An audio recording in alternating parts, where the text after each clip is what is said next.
Voici les cartes de l'ange gardien. Comment lui parler, l'appeler à l'aide et le remercier.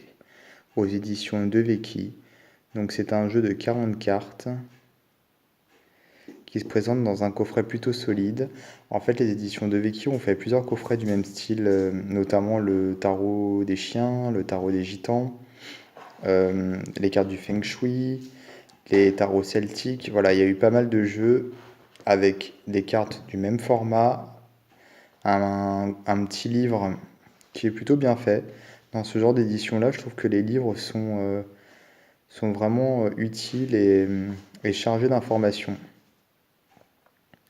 Donc là, on a une introduction au jeu. Ensuite, on a pas mal de choses qui présentent notamment les anges, la hiérarchie angélique, le Nouveau et l'Ancien Testament, pas mal de références au texte sacré, les anges gardiens, apprendre à écouter son ange, agir avec les anges dans la vie quotidienne, entrer en contact avec son ange gardien, les enfants, les anges et les enfants, les prières, donc on a des prières et des invocations aux anges, et ensuite on a les cartes.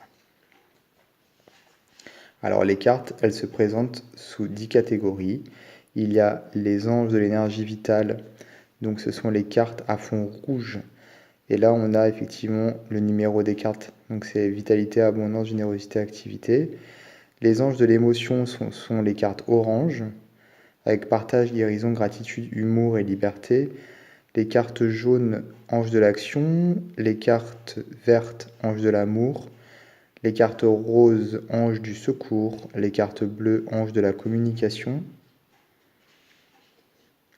Les cartes bleu turquoise, donc 7, ange de la créativité. Violet, ange de la transformation. Magenta, ange de la rencontre. Et blanc, ange de l'esprit. Donc là, on a effectivement toutes les catégories de cartes.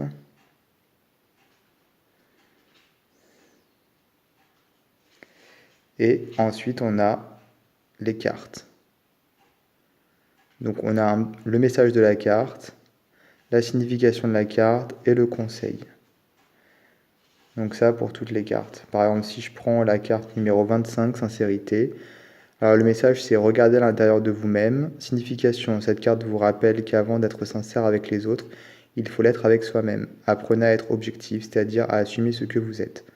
Dans votre cas, il convient probablement de revoir certaines attitudes en examinant ce qui vous concerne personnellement, ainsi que votre rapport avec le monde, etc. Le conseil, imaginez qu'une lumière blanche descende du ciel pour entrer en vous et essayez de percevoir le sentiment profond de purification intérieure qu'elle vous donne. Faites trésor de cette sensation et chaque fois que vous êtes sur le point de vous mentir, de manquer de sincérité à l'égard des autres, cherchez le réconfort de cette lumière. Bon, en fait, je vais vous montrer les cartes. Ah, attendez. Avant, il y a les anges pour savoir son ange de naissance, avec les dates de naissance. On a ici des correspondances et les chakras, l'aura. Donc, comme je disais, c'est un livre vraiment, vraiment complet. Alors, le petit problème avec ces cartes, si je puis me permettre, c'est plutôt des cartes mandala, je trouve, ou de la géométrie sacrée à la limite, mais plutôt des cartes mandala, oui.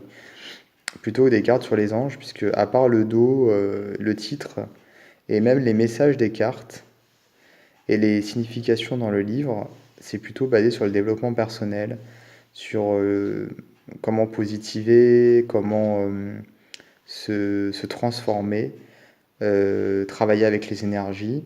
Donc j'ai du mal avec le concept, puisque c'est pas des cartes des anges, quoi. Enfin pour moi non, en tout cas. Alors bon, les illustrations même, je les trouve pas forcément exceptionnelles, puisqu'elles sont vraiment très géométriques, vraiment dans le sens un peu pauvre, géométriquement. Il y a beaucoup d'endroits où il n'y a rien. Il y a des cartes mandala ou des cartes de géométrie sacrée qui sont très riches, avec des couleurs très chaudes, beaucoup de lignes. Là, non, on est vraiment dans le basique. On croirait presque qu'on a en face de soi des icônes vous savez, d'applications d'ordinateur ou des petits, des petits dessins faits par certains logiciels.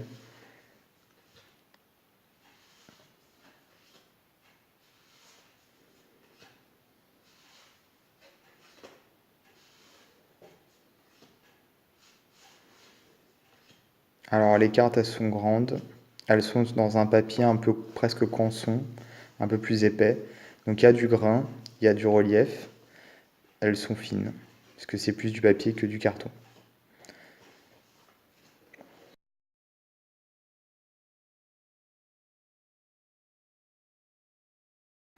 Puisque ça correspond pas vraiment à ce qu'on peut attendre de cartes concernant les anges.